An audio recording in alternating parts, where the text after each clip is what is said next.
Chapter 22. In a few minutes everything was ready. It was very quiet now on top of the peach.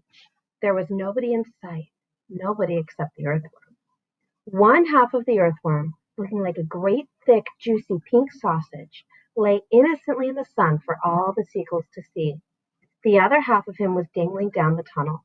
James was crouching close beside the earthworm in the tunnel entrance, just below the surface, waiting for the seagull. He had a loop of silk string in his hand.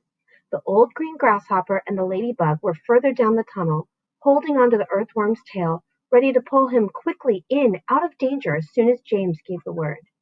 And far below, in the great hollow stone of the peach, the glowworm was lighting up the room so that the two spinners, the silkworm and Miss Spider, could see what they were doing.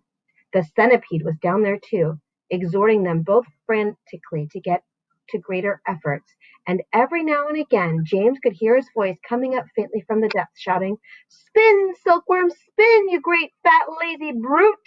Faster, faster, or we'll throw you to the sharks!" "Here comes the first seagull," whispered James.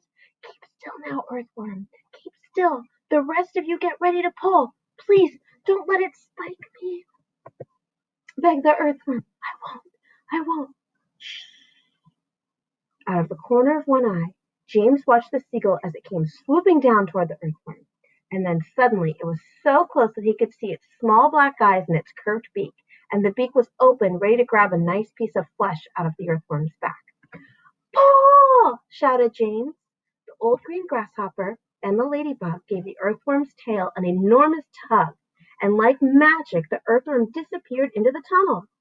At the same time, up went James' hand, and the seagull flew right into the loop of silk that he was holding out. The loop, which had been cleverly made, tightened just the right amount, but not too much, around its neck, and the seagull was captured. "Hooray!" shouted the old green grasshopper, peering out of the tunnel. "Well done, James!" Up flew the seagull with James paying out the silk string as it went. He gave it about 50 yards and then tied the string to the stem of the peach. "Next one!" he shouted, jumping back in the tunnel. "Up you get again, earthworm. Bring up some more silk, centipede." "Oh, I don't like this at all," wailed the earthworm. "It only just missed me. I even felt the wind on my back as it went swishing past." Whispered James. "Keep still. Here comes another one."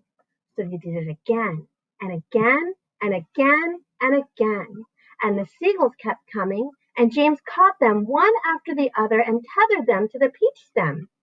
"100 seagulls!" he shouted, wiping the sweat from his face. "Keep going!" they cried. "Keep going, James!" 200 seagulls! 300 seagulls! 400 seagulls! The sharks, as though sensing that they were in danger of losing their prey, were hurling themselves at the peach more furiously than ever, and the peach was sinking lower and lower still in the water. 500 seagulls! James shouted. "Silkworm says she's running out of silk," yelled the centipede from below. "She says she can't keep it up much longer, nor can Miss Spider." "Tell them they've got to," James answered. "They can't stop now." "We're lifting," somebody shouted. "No, we're not." "I felt it. Put on another seagull, quick." "Quiet, everybody, quiet. There's one coming now." This was the 501st seagull, and the moment that James caught it and tethered it to the stem with all the others, the whole enormous peach suddenly started rising up slowly out of the water. "Look out! Here we go! Hold on, boys!" But then it stopped, and there it hung.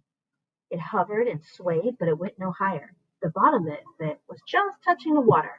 It was like a delicate balanced scale that needed the tiniest push to tip it one way or the other.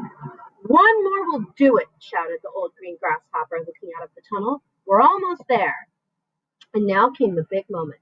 Quickly, the 502nd seagull was caught and harnessed to the peach stem. And then suddenly, but slowly, majestically, like some fabulous golden balloon with all the seagulls straining at the strings above, the giant peach rose up, dripping out of the water, and began climbing towards the heavens.